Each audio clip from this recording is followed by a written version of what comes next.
One একদা বা এক সময়, কমপ্লিটিং ওয়ান্স একবার বলা হচ্ছে once completing an assignment took hours and hours of studying. Now it can be done in minutes. How? এটা কিভাবে? Ask any student who has this experience. The reply will be AI did for me. AI did for me. AI. Okay. এখানে আগে আমরা word মিনিংগুলো দেখি, তারপর আমরা ওদিকে যাব। ঠিক আছে, দেখেন ওয়ান্স মানে হচ্ছে এক সময়, কমপ্লিটিং শেষ করতে, অ্যান অ্যাসাইনমেন্ট একটা অ্যাসাইনমেন্ট শেষ করতে, টুক লাগতো বা নিত, আওয়ার্স অ্যান্ড আওয়ার্স ঘন্টার পর ঘন্টা নিত, অফ স্টাডি মানে স্টাডি করার সময়।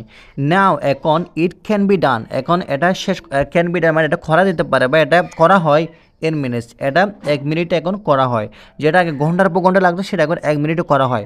হাউ এটা কীভাবে? আস জিজ্ঞেস করলেন এনি স্টুডেন্ট, মানে কীভাবে এটা আস এনি স্টুডেন্ট মানে বলা হচ্ছে এটা কীভাবে, ওরা এআই উত্তর দিচ্ছে আস জিজ্ঞেস করেন এনি স্টুডেন্টকে জিজ্ঞেস করেন হু হ্যাজ দিস এক্সপিরিয়েন্স, যে এটা ইউজ করেছে। এক্সপিরিয়েন্স মানে বোঝানো হচ্ছে এখানে যে এটা ইউজ করেছে বা যে এআইটা ইউজ করেছে আপনি তাকে জিজ্ঞেস করেন, মানে এটা হাউর উত্তর পেয়ে যাবেন। দে রিপ্লাই উত্তর দিল, বলেছে দে উত্তর দিল উইল বি, মানে এটা হবে উইল বি এআই ডিড, এটা হবে এআই ডিড ইট, এটা ফর মি, এটা এআই আমার জন্য এটা সহজ করে দিয়েছে সেটা বলা হচ্ছে। ভিউয়ার্স এরপর দেখেন, আমি যদি আবার একটু বলি, দেখেন ওয়ান্স একবার, কমপ্লিটিং অ্যান অ্যাসাইনমেন্ট মানে অ্যাসাইনমেন্ট সম্পূর্ণ করা, টুক নিত, আওয়ার্স অ্যান্ড আওয়ার্স ঘন্টার পর ঘন্টা নিত, অফ স্টাডিং মানে পড়ালেখা করার জন্য ঘন্টার পর ঘন্টা নিত। মানে এটা নাও ইট ক্যান বি ডান, এটা এখন সম্পূর্ণ করা হয় ইন 1 minute মানে এক মিনিটে। বাট হাউ প্রশ্ন করা হয় তা কীভাবে করো তুমি? উনি উত্তর দিচ্ছে আস এনি স্টুডেন্ট মানে যে কোনো স্টুডেন্টকেও আপনি জিজ্ঞেস করেন হু হ্যাজ দিস এক্সপিরিয়েন্স, যে এটা ইউজ করেছে।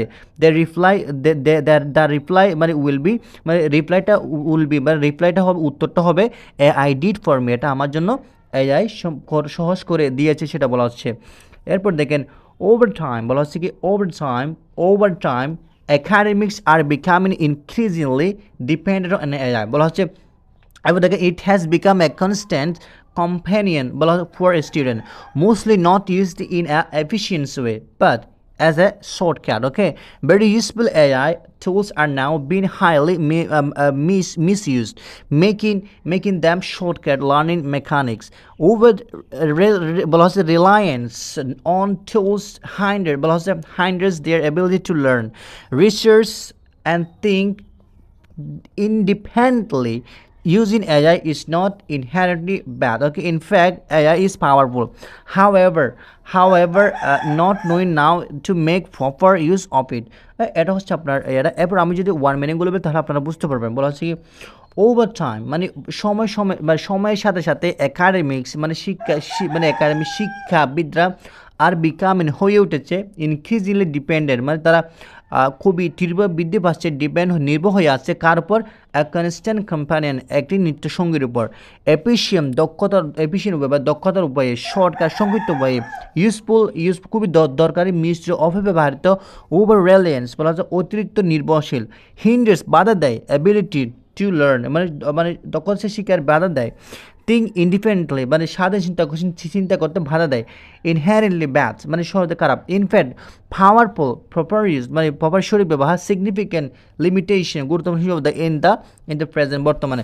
মানে এটা মূলত বোঝানো হচ্ছে আপনার মানে এটা আসার পরেও মানে কোনো মানুষের মানে কোনো চিন্তা যে অ্যাবিলিটি আছে সেটা কমে যাচ্ছে, সেটা এটা বলা হচ্ছে। মানে প্রপার ইউজটা যে আমাদের যে মেন্টাল যে প্রপার ইউজ যে কোনো কিছু সলভ করার জন্য সেটা কমে যাচ্ছে দিন দিন, সেটা বলা হচ্ছে।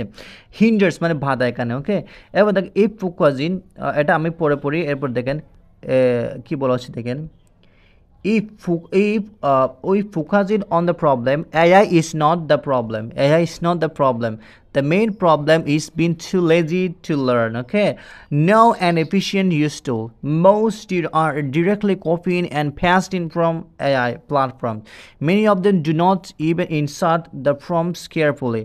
So what happened is AI giving what happened দেখেন what's happened is AI gives points on the overall topic without precisely focusing on what is needed. Students pass the structured points that AI provided.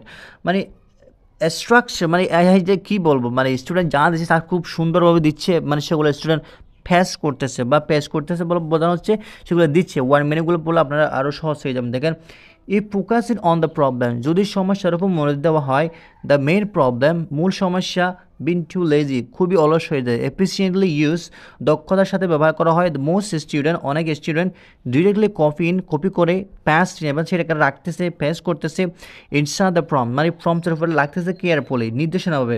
Over টপিকের উপর, overall যে টপিকটা দেয় সেটার উপর, without precisely মানে focusing, সুনির্দিষ্ট মনোযোগ না দিয়ে, হোয়াট ইজ নিডেড, যেটা প্রয়োজন, স্ট্রাকচার পয়েন্টস প্রোভাইডার, মানে সেটা সুন্দরভাবে স্ট্রাকচারভাবে দিচ্ছে কি এই এআইটা।